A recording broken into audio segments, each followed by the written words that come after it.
Hello बच्चों, मेरा नाम है हेमंत सिंह और एक बार फिर से मैं आप सभी लोगों का स्वागत करता हूं सक्षम सक्सेस एकेडमी में। देखिएगा, पिछले वाली वीडियो के अंदर हम लोग सॉल्युबिलिटी टॉपिक को टच किए थे और उसके बारे में सारे कॉन्सेप्ट को पढ़ने की कोशिश की थी कि सॉल्युबिलिटी पर्टिकुलर क्या होता है, किन किन फैक्टर के ऊपर डिपेंड करता है।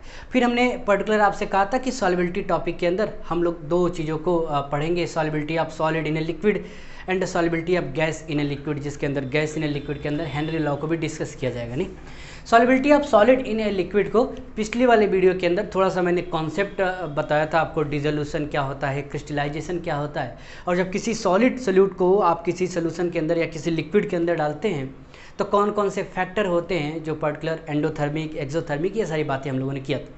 फिलहाल में आज हम लोग उसी के नेक्स्ट वाले पार्ट के ऊपर बात करेंगे, अर्थात ये हमारा सॉल्युबिलिटी का लेक्चर नंबर 3 होगा, जिसके अंतर्गत हम लोग बात करेंगे factor affecting the solubility of solid in a liquid.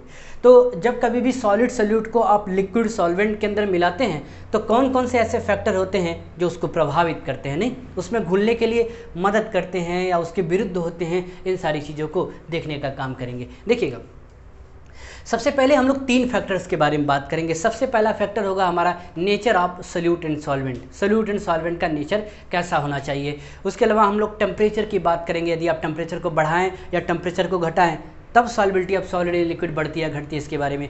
तीसरा बात करेंगे हम लोग प्रेशर के बारे में। नहीं, तो सबसे पहले स्टार्ट करते हैं nature of solute and solvent. देखिएगा, सबसे पहला फैक्टर हमारा पर्सन है nature of solute and solvent, nature of solute and solvent, solute and solvent, या फिर कभी कभी इसको हम लोग सोल्यूट सॉल्वेंट इंटरेक्शन भी बोल सकते हैं। इसको बोल सकते हैं solute solvent interaction, interaction that is bond banana, force of attraction, वही बात की जा रही है इंटरेक्शन की। देखिएगा, सबसे पहले nature of solute and solvent का क्या मतलब है। देखिए, जब किसी सोल्यूट को आप किसी सॉल्वेंट के अंदर डिसॉल्व करते हैं तो जैसा सोल्यूट का नेचर अगर वैसा ही सॉल्वेंट का नेचर है तब सॉल्युबिलिटी ज़्यादा से ज़्यादा देखने को मिलेगी, solubility of solid in liquid. नहीं, लेकिन अगर आपका नेचर कैसा है, उल्टा नेचर है, अर्थात सोल्यूट का जैसा नेचर है सॉल्वेंट का नेचर वैसा नहीं, अर्थात किस हिसाब की नेचर की बात की जा रही है। ऐसा नेचर जैसे सोल्यूट और सॉल्वेंट में गुस्सा होना या खुश होना, ऐसा कोई नेचर तो नहीं होता होगा ना, कोई दूसरा नेचर। जैसे हमारे यहाँ कोई पर्टिकुलर गुस्सा वाला इंसान है, कोई शांत इंसान है, तो शांत इंसान गुस्से वाले इंसान के साथ रहना बिल्कुल भी नहीं पसंद करता। शांत वाला सोचता है कि हमारे साथ जो भी हो शांत तरीके से रहे। गुस्सा वाला पर्टिकुलर वो भी सोचता है, लेकिन पर्टिकुलर वो गुस्सा करता है और दूसरा उसके साथ गुस्सा करता है, तो कहीं ना कहीं दोनों में लड़ाई हो सकती है। तो कहने का मतलब है कि एक नेचर होना चाहिए दोनों का सेम टू सेम, जिसकी वजह से वो एग्जिस्टेंस को शो करे। शांत वाला है तो शांत के साथ रहना ज़्यादा पसंद करेगा ना। देखिएगा, nature of solute and solvent में एक पर्टिकुलर बात आप कई क्लासों के अंदर पढ़ते हुए आएंगे। नेचर का मतलब है like dissolve like, like dissolve like, मतलब जो जैसा होगा वो उसी के अंदर क्या करेगा, घुलने का काम करेगा, जो जैसा होगा वो उसी के अंदर घुलेगा। अर्थात इसका मतलब क्या है, लाइक डिजॉल्व लाइक का मतलब क्या होता है, इसका मतलब ये होता है कि polar solute dissolve in polar solvent. यहाँ पे मैं मतलब लिखता हूँ कि आपका अगर सोल्यूट पोलर होता है, polar solute dissolve in polar solvent, polar solvent, और इसी का उल्टा कर दिया जाए, अगर आपका सोल्यूट पोलर ना होकर के नॉन पोलर होता है तो सॉल्वेंट भी आपका कैसा होना चाहिए, नॉन पोलर होना चाहिए। अर्थात सिंपल सी बात है, यहाँ पे मैंने लिखा non polar solute, non polar solute, तो मैंने लिखा dissolve in non polar solvent, non polar solvent. तो ये मतलब होता है लाइक डिजॉल्व लाइक का।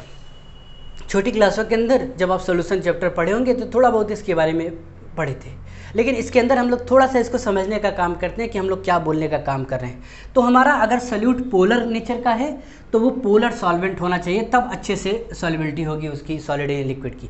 लेकिन अगर आपका सोल्यूट पोलर ना होकर के नॉन पोलर है तब भी आपका सॉल्वेंट नॉन पोलर होगा, तब सॉल्युबिलिटी अच्छी होगी। इसी को बोला जाता है लाइक डिजॉल्व लाइक। अर्थात नेचर की बात करें तो जैसा सोल्यूट का नेचर होता है वैसा ही आपका सॉल्वेंट का नेचर होना चाहिए। नहीं, जैसे यहाँ पर पोलर तो पोलर, नॉन पोलर तो नॉन पोलर। फिलहाल में आपने अभी मैं पोलर या फिर पर्टिकुलर नॉन पोलर को तो डिस्कस बिल्कुल भी नहीं करने जाऊंगा, लेकिन मैं आपको थोड़ा सा बता देता हूँ। ये 11th क्लास की बात है, लेकिन अगर पर्टिकुलर आप नहीं जानते पोलर या नॉन पोलर क्या होता है, किस तरीके से इसको देखा जाता है, कैसे कॉन्सेप्ट को पकड़ें, तब थोड़ा सा मुश्किल होगा आपको इस टॉपिक को समझना। तो मैं आपको बताऊं, आप 11th क्लास में थे, केमिकल बॉन्डिंग आपको पढ़ाया गया था, उसमें कोवलेंट बॉन्ड पढ़ाया गया था। कोवलेंट बॉन्ड के दो प्रकार होते हैं, आपने पढ़ा होगा। कोवलेंट बॉन्ड के दो प्रकार होते हैं, एक प्रकार ये होता है और एक प्रकार ये, अर्थात एक पोलर वाला और एक नॉन पोलर वाला। तो हमने पर्टिकुलर एक ले लिया, मान लेते हैं पोलर, यहाँ पे आपका पोलर कोवलेंट बॉन्ड, और दूसरा हम लोगों ने ले लिया नॉन पोलर कोवलेंट बॉन्ड। दोनों कोवलेंट बॉन्ड है, बाय शेयरिंग ऑफ इलेक्ट्रॉन से इनका क्या होगा, फॉर्मेशन होगा। देखिएगा जैसे हमारे पास पोलर बॉन्ड है और ये रहा नॉन पोलर बॉन्ड। जैसे देखिएगा अगर हम लोगों ने ए और ए के बीच में बॉन्ड बनाया, दैट ये जो बॉन्ड है ये कोवलेंट बॉन्ड को रिप्रेजेंट कर रहा है। ए और ए के बीच में बॉन्ड बनाया और यहाँ पे हम लोगों ने बना दिया ए और बी के बीच में बॉन्ड। दोनों में क्या दिख रहा है, अंतर दिख रहा है, किनके बीच का, एटम्स के बीच का। यहाँ पर जो दो ए और ए के बीच में बना है, ये सेम एटम के बीच में बना हुआ कोवलेंट बॉन्ड है। और जब सेम एटम के बीच में बना हुआ कोवलेंट बॉन्ड होता है तो उसको नॉन पोलर कोवलेंट बॉन्ड बोलते हैं। नॉन पोलर क्यों, क्योंकि देखिएगा पर्टिकुलर इसकी इलेक्ट्रोनेगेटिविटी और इसकी इलेक्ट्रोनेगेटिविटी दोनों की आपस में बराबर होती है। अर्थात मैं लिखूं इलेक्ट्रोनेगेटिविटी आप ए इज इक्वल टू दोनों का क्या है, सेम, क्योंकि दोनों सेम एटम हैं। लेकिन अगर आप ए और बी को कंपेयर करें तो दोनों की इलेक्ट्रोनेगेटिविटी, जैसे इलेक्ट्रोनेगेटिविटी आप ए कभी भी does not equal to electronegativity आप बी। अगर हमने ये माना कि इलेक्ट्रोनेगेटिविटी ऑफ बी ज़्यादा है as compare to the A, तो बताइए शेयर पेयर ऑफ इलेक्ट्रॉन जो कि बीच में लोकेट करता है, लेकिन जो ज़्यादा इलेक्ट्रोनेगेटिव होता है उसकी तरफ ज़्यादा शिफ्ट करता है। अर्थात ये किधर की तरफ ज़्यादा शिफ्ट करेगा, इधर की तरफ, जिसको एरो से हम कैसे दिखा देते हैं, इधर से। तो जो मोर इलेक्ट्रोनेगेटिव होता है उसकी तरफ शेयर पेयर ऑफ इलेक्ट्रॉन ज़्यादा शिफ्ट करेगा, ज़्यादा अट्रैक्ट करेगा। इसकी वजह से इसके ऊपर स्लाइटली माइनस और इसके ऊपर स्लाइटली क्या आ जाता है, प्लस आ जाता है। और यही प्लस और माइनस का जो पोर्शन दिखाया जाता है एटम्स के ऊपर, यही हमारा पर्टिकुलर पोलर नेचर को दर्शाता है। ये प्लस या माइनस क्या दिखाया है कि याद रखिएगा, जब हम लोग आयनिक बॉन्ड पढ़ते हैं तो आयनिक बॉन्ड में Na+ और Cl- दिखाते हैं, अर्थात ये कंप्लीट चार्ज दिखाते हैं। लेकिन जब स्लाइटली माइनस और स्लाइटली पॉजिटिव, अर्थात थोड़ा माइनस थोड़ा प्लस दिखाते हैं, तो ये हमारा इमेजिनरी चार्ज होता है। ठीक है, एक ऐसा चार्ज जो पूरी तरीके से आपको दिखाई नहीं देता, आप उसके अंदर केमिस्ट्री ढूंढ करके उसको निकालने का काम करते हैं। नहीं, लेकिन यहाँ पर देखिए किसी भी प्रकार का इलेक्ट्रोनेगेटिविटी सेम है तो कोई खींचातानी नहीं होगी और आपका इलेक्ट्रॉन बिल्कुल इन दोनों के बीच में लाई करेगा, नहीं शेयर पेयर होगा, इसके बीच में एकदम बिल्कुल शेयरिंग होगी। जैसे आप हाइड्रोजन और हाइड्रोजन का बॉन्ड बना दीजिए, फ्लोरीन और फ्लोरीन का बॉन्ड बना दीजिए, नहीं क्लोरीन और क्लोरीन के बीच का बॉन्ड बना दीजिए, नाइट्रोजन और नाइट्रोजन के बीच का, ऑक्सीजन और ऑक्सीजन के बीच का, अर्थात सभी कैसे हैं, नॉन पोलर का केस है ना। ऑक्सीजन और ऑक्सीजन अर्थात O2 ले लिया जाए इस तरीके से, N2 ले लिया जाए इस तरीके से, I2 ले लिया जाए इस तरीके से, आयोडीन ले लिया इस तरीके से, ये सभी। इसके अलावा कुछ ऑर्गेनिक वाले पार्ट भी आते हैं, जैसे कुछ ऑर्गेनिक कंपाउंड में हमारा जैसे बेंजीन हो गया, CH4 हो गया, नहीं C2H6 हो गया। तो ये कुछ ऑर्गेनिक कंपाउंड भी नॉन पोलर हैं, जैसे बेंजीन हो गया हमारा, पर्टिकुलर CH4 ले लीजिए, मेथिन ले लीजिए, ये हमारा नॉन पोलर का केस है। इसके अलावा आप लिख सकते हैं नेप्थलीन होता है, एंथ्रासीन होता है, ये सभी कैसे होते हैं, नॉन पोलर ऑर्गेनिक कंपाउंड होते हैं। नहीं, अब यहाँ पर देखिए इसके अंदर जब हम लोग पोलैरिटी की बात करते हैं तो जैसे हम लोग ले लेते हैं HCl, नहीं HCl, तो क्लोरीन क्या है आपका, ज़्यादा electronegative as compare to the hydrogen, तो इसके ऊपर स्लाइटली नेगेटिव आ जाएगा, इसके ऊपर स्लाइटली पॉजिटिव आ जाएगा। जैसे इसी तरीके से HCl ले लिया आपने, वाटर ले लीजिए, यहाँ पे वाटर ले लिया हम लोगों ने, इसका स्ट्रक्चर बीच में ऑक्सीजन, दोनों तरफ हाइड्रोजन। तो ऑक्सीजन मोर इलेक्ट्रोनेगेटिव होता है, इसकी वजह से इसके ऊपर स्लाइटली नेगेटिव और इसके ऊपर स्लाइटली पॉजिटिव, अर्थात शेयर पेयर ऑफ इलेक्ट्रॉन किधर शिफ्ट करेगा, ऑक्सीजन की तरफ, शेयर पेयर ऑफ इलेक्ट्रॉन किधर शिफ्ट करेगा, ऑक्सीजन की तरफ, इधर की तरफ क्या आ जाएगा, स्लाइटली पॉजिटिव, अर्थात ये सभी क्या हैं, पोलर। तो इसका मतलब देखिए बच्चों, हम लोग बोल सकते हैं कि if covalent bond is formed between same electronegative element, तो ये आपका नॉन पोलर हो जाएगा। If covalent bond is formed between different electronegative element या एटम, तो उसको हम लोग क्या बोल सकते हैं, पोलर। नहीं, जैसे हमारा वाटर हुआ, जैसे हमारा HCl हुआ, HF ले सकते हैं आप, HI ले सकते हैं, इसके अलावा बहुत सारे कंपाउंड H2SO4, NaOH, ये सभी आपके पोलर कोवलेंट कंपाउंड होते हैं। जनरली देखिए जब आप NaCl की बात करते हैं, MgCl2 की बात करते हैं, KCl की बात करते हैं, तो इनके ऊपर कंप्लीट चार्ज होता है, नहीं पूरी तरीके से आयनिक होते हैं, तो ये कंप्लीट पोलर तो होते ही हैं। अर्थात कोवैलेंट में हम लोगों ने ढूंढने की कोशिश की कि कौन पोलर होता है और कौन नॉन पोलर होता है। आयनिक ऑलवेज पोलर, अगर उसको आप किसी सॉल्वेंट के अंदर डिजॉल्व करते हैं तो। नहीं, तो आज हमारा पर्टिकुलर ये लाइक डिजॉल्व लाइक, अब हम देखेंगे polar solute dissolve in polar solvent और non polar solute dissolve in non polar solvent, तो किस तरीके से इसको देखा जाए। जैसे अगर हमारा पर्टिकुलर ये कॉन्सेप्ट बनता है शुरुआती तौर पर पर कि हम लोग लिख दें कि हमारा अगर पोलर सल्यूट है, पोलर सल्यूट, तो हम लोग लिख सकते हैं पोलर सल्यूट कहाँ डिजॉल्व होगा, पोलर सॉल्वेंट के अंदर। तो पोलर सल्यूट आपका डिजॉल्व होगा पोलर सॉल्वेंट के अंदर। तो मैंने यहाँ पे लिख दिया dissolve in polar solute, dissolve in polar solvent. और इसके अंतर्गत हम लोगों ने क्या बना दिया, एक बीकर, और हम ये देखना चाहते हैं कि किस तरीके से डिजॉल्व होता है। देखिएगा, हमने यहाँ पर लिया वाटर, वाटर जो कि अभी आपने कहा कि वाटर कैसा होता है, हमारा एक पोलर कोवैलेंट कंपाउंड होता है, तो पोलर सॉल्वेंट हो गया वाटर। और इसके अंतर्गत आप क्या मिला रहे हैं, किसी प्रकार का सल्यूट मिलाइए, जैसे हम लोगों ने मिला दिया NaCl। तो बताइए NaCl कैसा है, Na+ होता है, Cl- होता है, कंप्लीट चार्ज इसके ऊपर होता है ना, और कंप्लीट पोलर भी होता है, ये पोलर नहीं इस तरीके से, तो कंप्लीट पोलैरिटी को रखता है। तो इसकी वजह से जैसे आप इसके अंदर इसको मिलाएंगे, वाटर के मॉलिक्यूल NaCl को चारों तरफ से घेर लेंगे, Na को अलग घेरेंगे, Cl को अलग घेरेंगे, और NaCl पूरी तरीके से इसके अंदर क्या हो जाएगा, डिजॉल्व हो जाएगा। तो बताइए ये कहानी सही है कि नहीं, कि polar solute dissolve in polar solvent, तो ये बिल्कुल भी बात सही है। NaCl वाटर के अंदर डिजॉल्व हो जाएगा, KCl वाटर के अंदर डिजॉल्व हो जाएगा, तो बिल्कुल पूरी तरीके से हो जाएगा। उसी तरीके से कहानी नंबर दूसरा बोला जाए, कहानी नंबर दूसरा ये है कि अब हम बोलते हैं नॉन पोलर सल्यूट। अच्छा, नॉन पोलर सल्यूट आपने ले लिया, नॉन पोलर सल्यूट क्या डिजॉल्व होगा नॉन पोलर सॉल्वेंट के अंदर, बिल्कुल सही। तो नॉन पोलर सॉल्वेंट के अंदर डिजॉल्व होगा, ये डिजॉल्व होता है नॉन पोलर सॉल्वेंट के अंदर, मैंने इसको लिख दिया डिजॉल्व इन। तो हम लोग पर्टिकुलर इसी को सेंटेंस में लिखेंगे, उससे अच्छा हम लोग एरो कॉन्सेप्ट से इसको समझ लेते हैं कि क्या है, जैसे कैसे डिजॉल्व किया जाए, कुछ एग्जांपल लेके समझते हैं। जैसे आप एक नॉन पोलर सॉल्वेंट ले लीजिए, जैसे हम लोग एक नॉन पोलर सॉल्वेंट ले लेते हैं बेंजीन, बेंजीन जिसका फार्मूला आप जानते हैं C6H6, इसको हम लोग बेंजीन बोलते हैं, एक नॉन पोलर सॉल्वेंट होता है। इसके अंतर्गत आप किसी प्रकार का नॉन पोलर सल्यूट मिलाइए, चाहे आप आयोडीन को मिला दीजिए, जैसे I2 इसको मिला दीजिए, या फिर आप नेप्थलीन मिला दीजिए,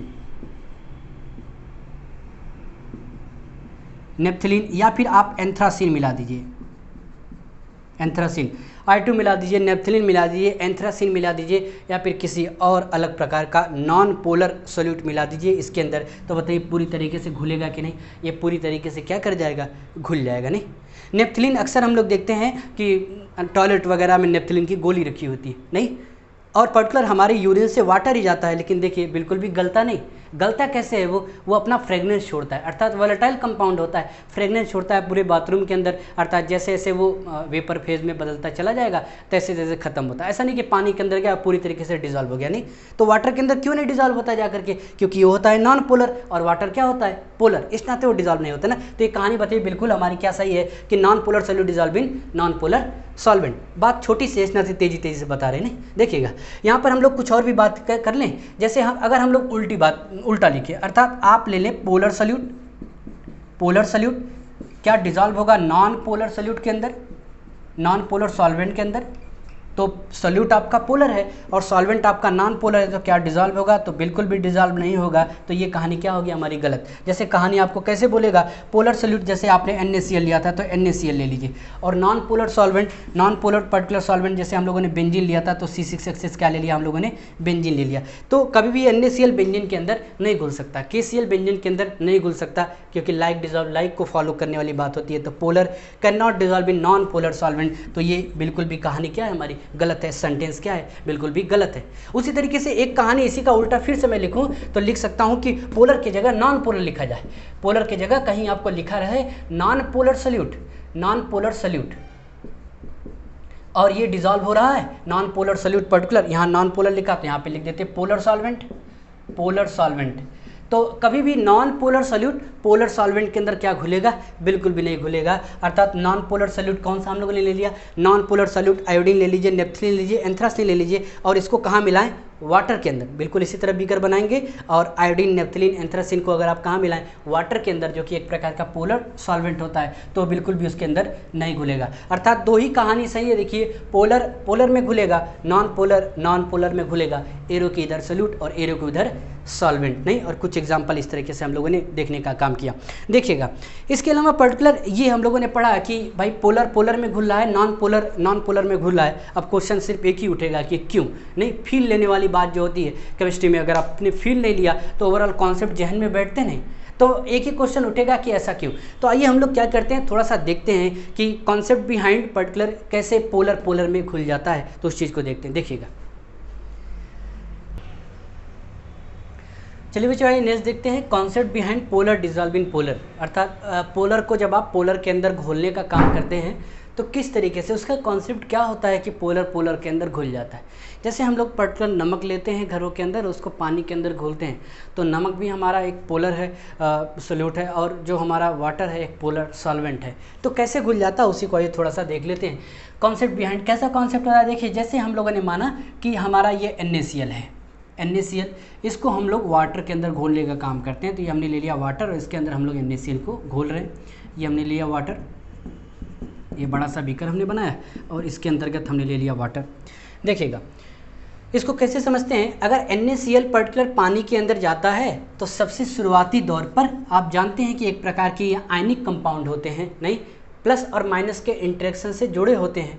तो ये जाते हैं पानी में तो टूट जाते हैं, सबसे पहले Na+ बनता है और प्लस का Cl क्या बनता है, माइनस बनता है।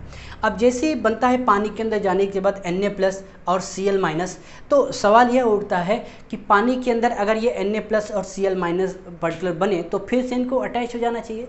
जैसे बाहर ये प्लस और माइनस के इंटरेक्शन में घुले हुए थे, यहाँ प्लस यहाँ माइनस के इंटरेक्शन में जुड़े हुए थे, वैसे पानी में जा रहे हैं तो पानी में भी घुल जाना चाहिए। लेकिन याद रखिएगा सॉल्युबल होने का मतलब मैंने आपको बताया था कि किसी आप पर्टिकुलर सोल्यूट को उसके सॉल्वेंट के अंदर डालते हैं तो वाटर के मॉलिक्यूल उस सोल्यूट के साथ क्या कराते हैं, बॉन्ड बनाते हैं या उसको चारों तरफ से घेर लेने का काम करते हैं। तो किसी न किसी प्रकार का सोल्यूट और सॉल्वेंट के बीच में एक इंटरेक्शन हो जाता है जिसकी वजह से उसी को हम लोग घुलना वगैरह बोलते हैं ना। उसी तरह NaCl को भी अगर पानी में आप डाल रहे हैं तो पानी के साथ NaCl अर्थात Na+ का या Cl- का क्या हो जाएगा, इंटरेक्शन, जिसकी वजह से हो सकता है कि वाटर के मॉलिक्यूल Na को चारों तरफ से घेर लें, वाटर के मॉलिक्यूल Cl- को चारों तरफ से घेर लें और फिर NaCl पास नहीं आ पाएंगे तो फिर से जुड़ेंगे नहीं, अर्थात उसी को हम लोग क्या बोल रहे हैं, घुले रहेंगे नहीं। तो देखिएगा कैसे पर्टिकुलर वो घेरने का काम करते हैं और कैसे बॉन्ड बनाते हैं उसको समझते हैं। देखिए शुरुआती दौर पर सबसे पहले हमारा ये Na+ आता है, ये रहा Na+, और इसको चारों तरफ से वाटर के मॉलिक्यूल घेर लेते हैं। जैसे मैंने कहा वाटर के मॉलिक्यूल, यहाँ ऑक्सीजन, यहाँ ऑक्सीजन, यहाँ ऑक्सीजन, यहाँ ऑक्सीजन, ऐसे बना दिया मैंने। आप जानते हैं यहाँ पर ऑक्सीजन नहीं बना रहा हूँ, वाटर बना रहा हूँ, तो वाटर के मॉलिक्यूल चारों तरफ से घेर लिए, यहाँ पर इस तरीके से, यहाँ पर इस तरीके से हम लोगों ने बनाने का काम किया। देखिएगा यहाँ पर हमारा ऑक्सीजन और हाइड्रोजन में कौन ज़्यादा इलेक्ट्रोनेगेटिव होता है, ऑक्सीजन ज़्यादा इलेक्ट्रोनेगेटिव होता है। तो ऑक्सीजन के ऊपर स्लाइटली माइनस बना दिया और हाइड्रोजन के ऊपर स्लाइटली प्लस बना दिया। इसी तरह यहाँ पर ऑक्सीजन के ऊपर स्लाइटली माइनस बना दिया, यहाँ पर हाइड्रोजन के ऊपर स्लाइटली प्लस बना दिया। सब जगह हम लोग स्लाइटली माइनस और स्लाइटली प्लस बना देते हैं, स्लाइटली माइनस और स्लाइटली प्लस। आप दोनों हाइड्रोजन पर स्लाइटली प्लस बना सकते हैं, सभी पे बना सकते हैं, मैंने एक पे बना के समझाने की कोशिश की। देखिएगा अब उस पर्टिकुलर वाटर मॉलिक्यूल के अंदर देखिए हमारा Na+ के फॉर्म में एग्जिस्ट कर रहा है और ऑक्सीजन माइनस के फॉर्म में है, स्लाइटली माइनस है, इमेजनरी चार्ज है माइनस में। तो बताइए इनके बीच में क्या होगा, एक इंटरेक्शन होगा इनके बीच में। ये हमने दिखा दिया कि आपस में इस तरीके से प्लस और माइनस के इंटरेक्शन के चक्कर में, फोर्स ऑफ अट्रैक्शन के चक्कर में दोनों आपस में जुड़े रहेंगे। यहाँ पर ऑक्सीजन और Na+ ये आपस में इस तरीके से जुड़े रहेंगे, यहाँ पर Na+ और ये ऑक्सीजन ये आपस में इस तरीके से जुड़े रहेंगे, फिर यहाँ पर ये Na+ और ये ऑक्सीजन ये आपस में यहाँ पर इस तरीके से जुड़े रहेंगे। तो सभी आपस में बिल्कुल इस तरीके से ये जुड़ने का काम करेंगे नहीं। अर्थात देखिएगा वाटर के मॉलिक्यूल इस सोडियम आयन को चारों तरफ से क्या कर लिया, इन्होंने पूरी तरफ से चारों तरफ से इसको घेर लिया। अर्थात घेर कैसे लिया, बॉन्ड का एक इंटरेक्शन रखा, बॉन्ड बनाने का काम किया।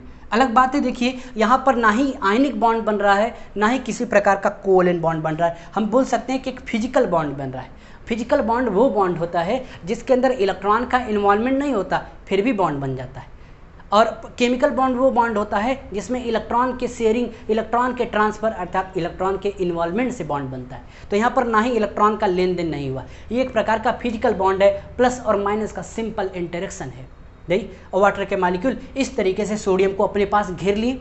उसी तरीके से अगर आप क्लोरीन को लेकर के आएँ, क्लोरीन माइनस के फॉर्म में होता है। यहाँ पर आपने वाटर बनाया इस तरीके से, यहाँ पर हम लोगों ने वाटर बनाया इस तरीके से, यहाँ पर वाटर बनाया आपने इस तरीके से, यहाँ पर वाटर बनाया इस तरीके से। अब इसको कैसे घेरेंगे, देखिए अगर ये माइनस है तो ये वाटर की उस पार्ट से जुड़ेगा जो प्लस वाला होगा। प्लस वाला कौन है, हमारा हाइड्रोजन, तो ये हमारा स्लाइटली माइनस हो गया, ये देखिए स्लाइटली प्लस हो गया। इसके अलावा ऑक्सीजन स्लाइटली माइनस हो गया, हाइड्रोजन स्लाइटली प्लस हो गया। ऑक्सीजन स्लाइटली माइनस हो गया, हाइड्रोजन आपका स्लाइटली प्लस हो गया। तो ये रहा स्लाइटली प्लस और ये रहा स्लाइटली माइनस। तो हाइड्रोजन स्लाइटली प्लस है और ये क्लोरीन माइनस के फॉर्म में, तो इनके बीच में एक फिजिकल बॉन्ड बनेगा कुछ इस तरीके से। हाइड्रोजन है और ये क्लोरीन में फिजिकल बॉन्ड बनेगा, यहाँ पर इसके साथ फिजिकल बॉन्ड, यहाँ पर इसके साथ एक फिजिकल बॉन्ड बनेगा। फिजिकल बॉन्ड अर्थात जिसके बनने में इलेक्ट्रॉन का इन्वॉल्वमेंट नहीं होता नहीं, एक प्रकार का प्लस और माइनस का इंटरेक्शन, अर्थात आप वंडर वाल फोर्स भी इसको क्या कर सकते हैं, बोल सकते हैं। अगर ढंग से हम लोग नामी निकालने की कोशिश करें कि आखिर में नामी क्या है, इस फोर्स का नाम क्या है जो Na या फिर Cl माइनस या फिर पोलर सॉल्यूट को पोलर में अर्थात वाटर में डिजॉल्व करते हैं तो किस तरीके का बॉन्ड बनता है। तो इस प्रकार की पोर्शन को देखिए, हम लोग इसको डाइपोल बोलते हैं, इसको आयन बोलते हैं, और इस पर्टिकुलर फोर्स को बोला जाता है, इस फोर्स को ion dipole force of attraction, ion dipole force of attraction, force of attraction. तो ion dipole force of attraction इनके बीच में क्या करता है, एग्जिस्ट करता है। और मैंने आपको बताया कि बताया था आपको कि किसी भी प्रकार का बॉन्ड फॉर्मेशन अगर उसके अंदर होता है, जैसे NaCl बाहर बॉन्ड से जुड़े हुए थे, लेकिन अब पानी के अंदर Na ने Cl के साथ बॉन्ड नहीं बनाया, Na ने अलग अलग वाटर मॉलिक्यूल के साथ एक फिजिकल बॉन्ड क्या कर दिया, बना दिया। और किसी भी प्रकार का बॉन्ड फॉर्मेशन अगर होता है तो किसी न किसी मॉलिक्यूल को स्टेबिलिटी की तरफ लेके जाता है। Na+ जब अकेला रहा होगा तो अनस्टेबल था, लेकिन जैसे उसने डिफरेंट वाटर मॉलिक्यूल के साथ बॉन्ड बनाया, ये क्या हो गया, धीरे धीरे स्टेबल हो गया। तो इसकी स्टेबिलिटी क्या कर गई, इस तरह से बढ़ गई, अर्थात जिस समय इसकी एनर्जी ज़्यादा रही होगी, एनर्जी अब क्या होगी, कम हो गई, स्टेबिलिटी क्या कर गई, बढ़ गई। उसी तरीके से यहाँ पर तो कह सकते हैं कि Na+ और Cl- के अंदर अब उतनी रिएक्टिविटी नहीं रही, क्योंकि वाटर मॉलिक्यूल के साथ क्या कर चुके हैं, बॉन्ड बना चुके हैं। या फिर ये कहिए कि वाटर मॉलिक्यूल इनको अब छोड़ेंगे नहीं कि NaCl फिर से पर्टिकुलर क्या करे, बने। एक तरीका है, आप वाटर को उड़ा दीजिए ना, इवेपोरेट कर दीजिए, आप हीट करिए, वाटर के मॉलिक्यूल इवेपोरेट कर जाएंगे, फिर से NaCl आपको क्रिस्टल में सॉलिड फॉर्म में क्या कर जाएगा, मिल जाएगा। Na फिर से Cl के साथ क्या कर जाएगा, अट्रैक्ट कर जाएगा, नहीं।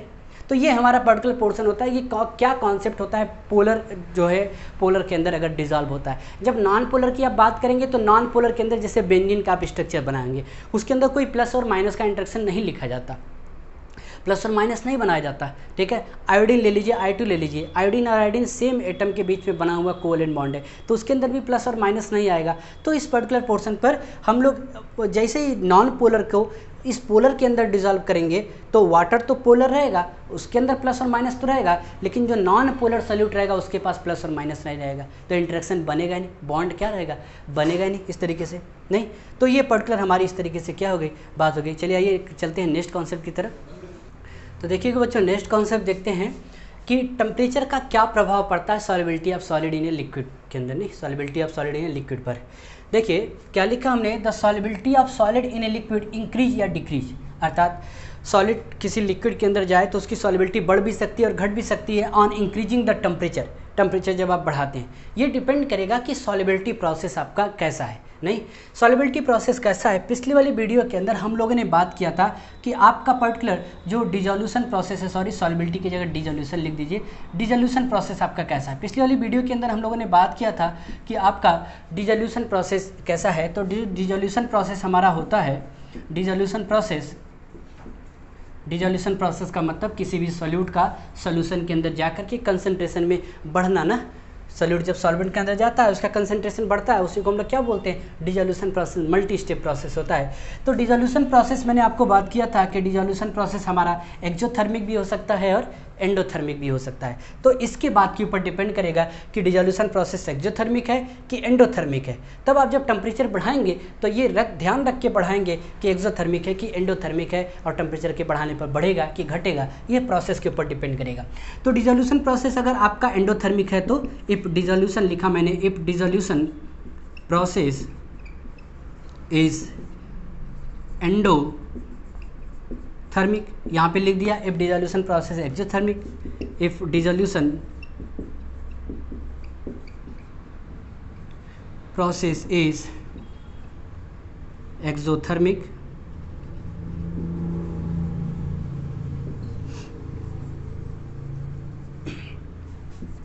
तो आइए समझते हैं कि अगर आपका डिजोल्यूशन प्रोसेस एंडोथर्मिक है। देखिए डिजोल्यूशन प्रोसेस का मतलब मैंने पिछले वाले वीडियो के अंदर इसको डिस्कस कर दिया है। जब किसी सॉल्यूट को आप किसी सॉल्वेंट के अंदर डालते हैं तो उसका कंसंट्रेशन उस पर्टिकुलर सॉल्वेंट के अंदर बढ़ता है, और कैसे बढ़ता है, पहले सॉल्यूट आपस में टूटते होंगे, फिर सॉल्वेंट टूटता होगा, फिर सॉल्यूट सॉल्वेंट के बीच में जाके फंसता है, उनके साथ क्या बनाता है, बॉन्ड बनाता है। तो कहाँ एनर्जी देनी पड़ती है, कहाँ एनर्जी लेनी पड़ती है, अर्थात निकलती है। और ओवरऑल एक प्रोसेस मैंने आपको बताया था कि डिसोल्यूशन आपका एक्सोथर्मिक होगा या फिर एंडोथर्मिक होगा, तो उसको आप क्लियर कर लें। यहाँ पर अगर आपका डिसोल्यूशन प्रोसेस एंडोथर्मिक है, इसका मतलब किसी सॉल्यूट को जब किसी सॉल्वेंट में आप डाल रहे हैं तो वहाँ पर एनर्जी रिक्वायर्ड हो रही है उसको उसमें घुलने के लिए, उसको एनर्जी बाहर से चाहिए, उस सॉल्यूट को उस सॉल्वेंट में घुलने चाहिए। तो अर्थात एंडोथर्मिक का मतलब यहाँ एनर्जी क्या है, रिक्वायर्ड है, यहाँ पर एनर्जी रिक्वायर्ड, यहाँ पर इसको एनर्जी चाहिए, किसी सॉल्यूट को सॉल्वेंट में घुलने के लिए एनर्जी चाहिए। लेकिन कभी कभी क्या होता है कि किसी भी सॉल्यूट को किसी भी सॉल्वेंट के अंदर अगर आप डिजॉल्व कर रहे हैं तो एनर्जी चाहिए नहीं, खुद ही एनर्जी क्या करती है, रिलीज होती है। जैसे आप कैल्शियम ऑक्साइड चूने को पानी के अंदर डालते हैं तो बाहर से एनर्जी बिल्कुल भी देनी नहीं पड़ती, अपने आप क्या करती है, रिलीज करती है। तो यहाँ पर एनर्जी क्या होगी, energy is released, energy is released. अब हम देखते हैं टेम्परेचर का क्या इफेक्ट पड़ता है। देखिए किसी भी सॉल्यूट को जब आपने सॉल्वेंट के अंदर मिलाया तो उसको बाहर से एनर्जी चाहिए उसमें घुलने के लिए, अर्थात उसका प्रोसेस कैसा है, एंडोथर्मिक है, अर्थात एनर्जी उसको रिक्वायर्ड होगी, चाहिए होगी उसके अंदर घुलने के लिए, बॉन्ड को तोड़ने के लिए और तोड़ने के बाद उनके साथ सॉल्वेंट के साथ इंटरेक्शन बनाने के लिए। तो इस केस में जिसमें सॉल्यूट को सॉल्वेंट में घुलने के लिए बाहर से एनर्जी चाहिए, अर्थात उस केस में अगर आप बाहर से एनर्जी देते हैं अर्थात टेम्परेचर को बढ़ाते हैं तो उसकी सॉल्युबिलिटी बढ़ेगी, उसके अंदर उसकी सॉल्युबिलिटी इंक्रीज करेगी। तो हम टैग लाइन बनाएंगे अपना कि अगर हमारा प्रोसेस एंडोथर्मिक होता है, अगर डिसोल्यूशन प्रोसेस एंडोथर्मिक होता है तो टेम्परेचर के बढ़ाने पर सॉल्युबिलिटी बढ़ती है, इसका उल्टा कर दे तो टेम्परेचर के घटाने पर आपकी जो सॉल्युबिलिटी होगी वो क्या करेगी, घटेगी। लेकिन वहीं पर अगर डिसोल्यूशन प्रोसेस हमारा एक्सोथर्मिक है तब क्या करेंगे, देखिएगा किसी सॉल्यूट को किसी भी सॉल्वेंट के अंदर आपने डाला और वो खुद कह रहा ना मैं एनर्जी खुद ही दे रहा हूँ, मुझको बाहर से देने की ज़रूरत ही नहीं है, एनर्जी खुद उस रिएक्शन में रिलीज होती है। चूना है, उसमें पानी है, उसमें पहले से ही बाहर से आप देखिए एक्सोथर्मिक प्रोसेस होता है, एनर्जी उसमें पहले से ही रिलीज होती है, उसको बिल्कुल भी गैस पे हम लोग गर्म नहीं करते नहीं।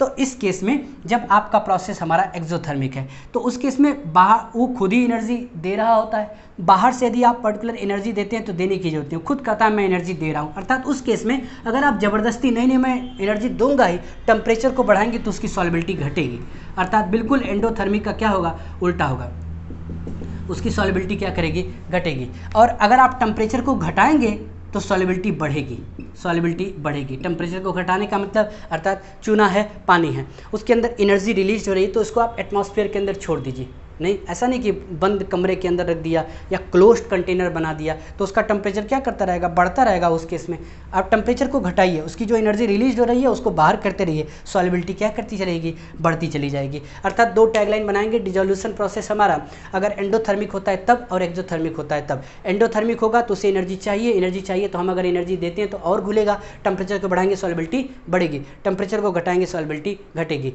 इफ डिसोल्यूशन प्रोसेस आपका एक्सोथर्मिक होता है तो टेम्परेचर को बढ़ाएंगे और सॉल्युबिलिटी क्या करेगी, घटेगी। उसका उल्टा बोल सकते हैं, टेम्परेचर को घटाएंगे सॉल्युबिलिटी बढ़ेगी।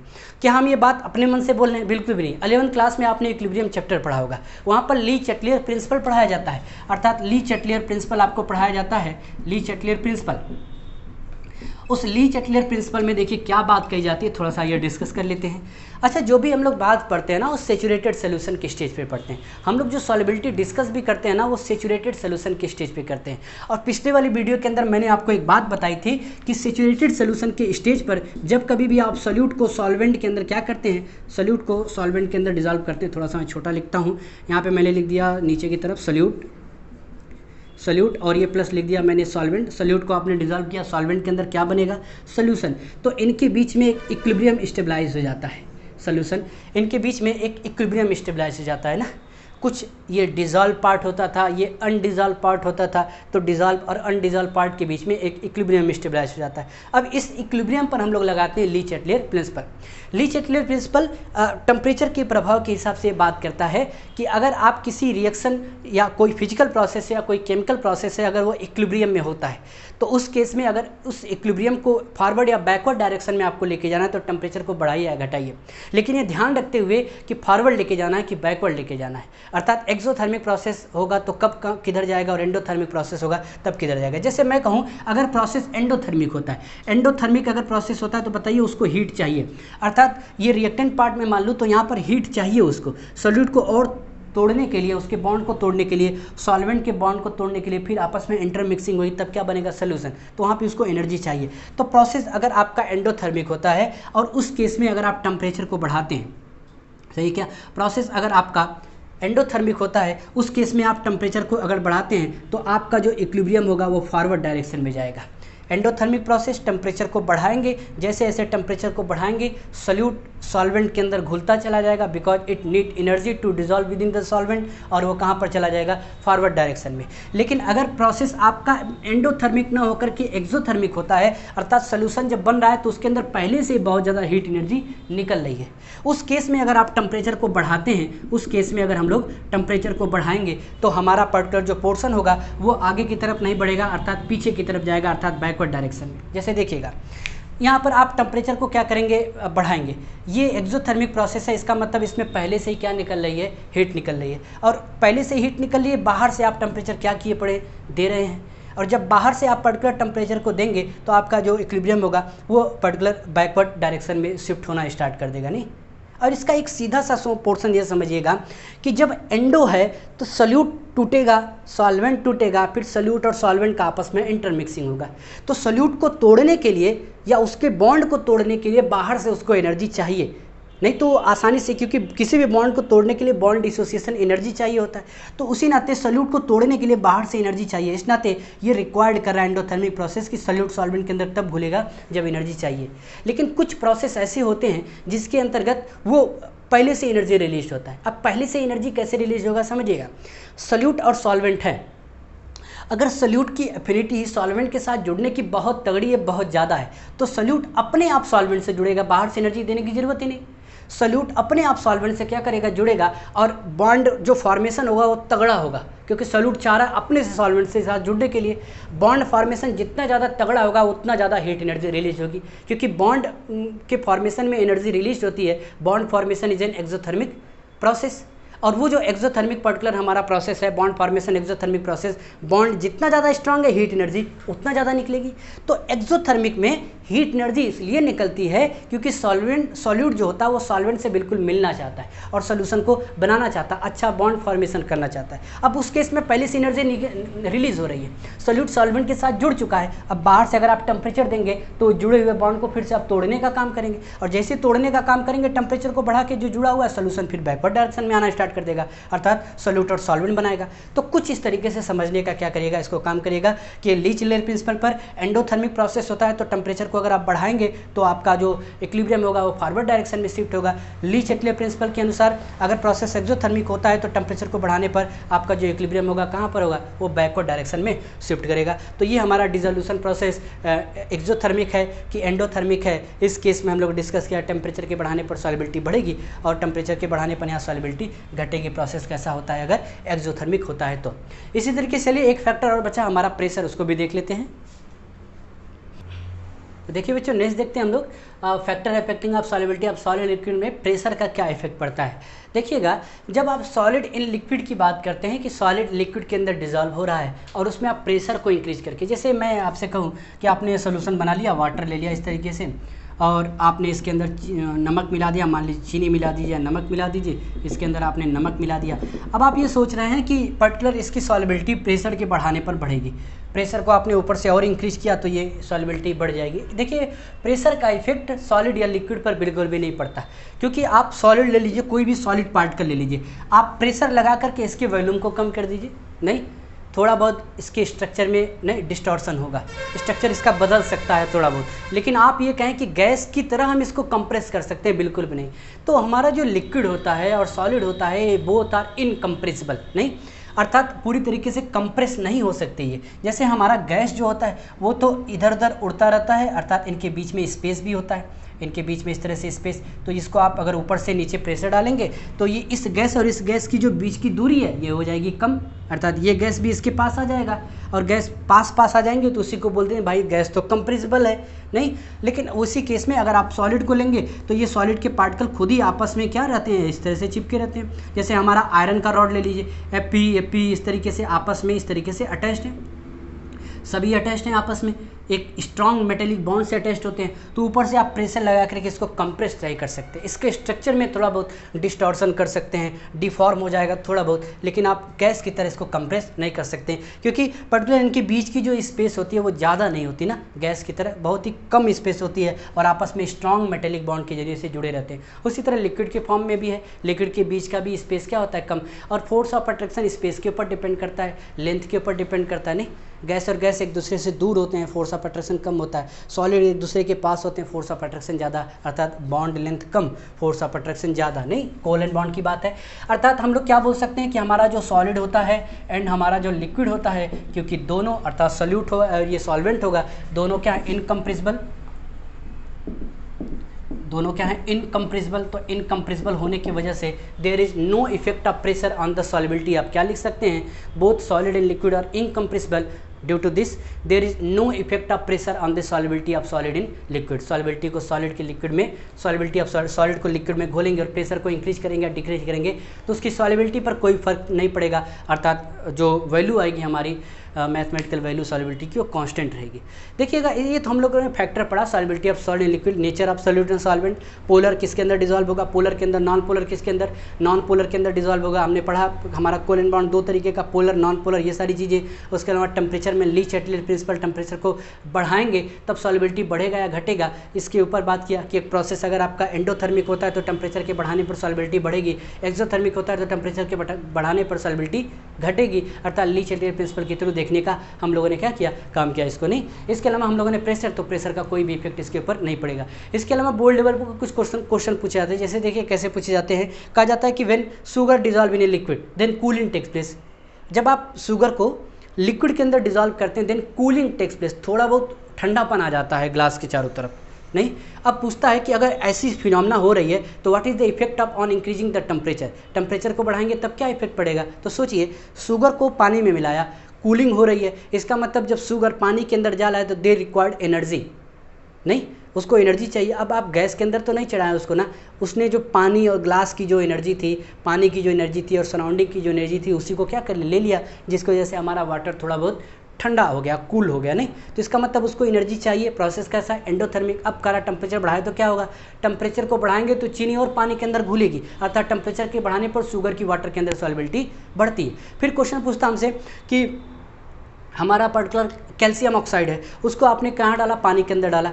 अब कह रहा है कि उसके अंदर बहुत सारी हीट एनर्जी रिलीज हो रही है। अब बताइए what is the effect of temperature, temperature का क्या प्रभाव पड़ेगा। देखिए, कैल्शियम ऑक्साइड को जैसे आप पानी में डाल रहे हैं, हीट निकल रही है, इसका मतलब प्रोसेस कैसा है, एक्सोथर्मिक। अगर प्रोसेस एक्सोथर्मिक है तो टेम्परेचर को बढ़ाएंगे तो उसकी सॉल्युबिलिटी उसके अंदर क्या करेगी, घटेगी, और टेम्परेचर को घटाएंगे, निकली हुई हीट को हटाते रहिए, सॉल्युबिलिटी क्या कर जाएगी, बढ़ जाएगी। नहीं, तो इस तरीके के बोर्ड लेवल पर हमको क्या क्वेश्चन पूछे जाते हैं। चलिए, नेक्स्ट पर्टिकुलर फैक्टर में हम लोग factor affecting of the solubility of solid की जगह हमारा गैस हो जाएगा, गैस इन द लिक्विड, उसके बारे में हम लोग क्या बात करेंगे अर्थात सॉल्युबिलिटी का फोर्थ लेक्चर। नहीं, अभी के लिए इतना ही, मिलते हैं आप लोगों से नेक्स्ट वीडियो में। Thank you. अगर आपने चैनल को सब्सक्राइब नहीं किया तो प्लीज़ सब्सक्राइब करें, शेयर करें, कमेंट करें। धन्यवाद।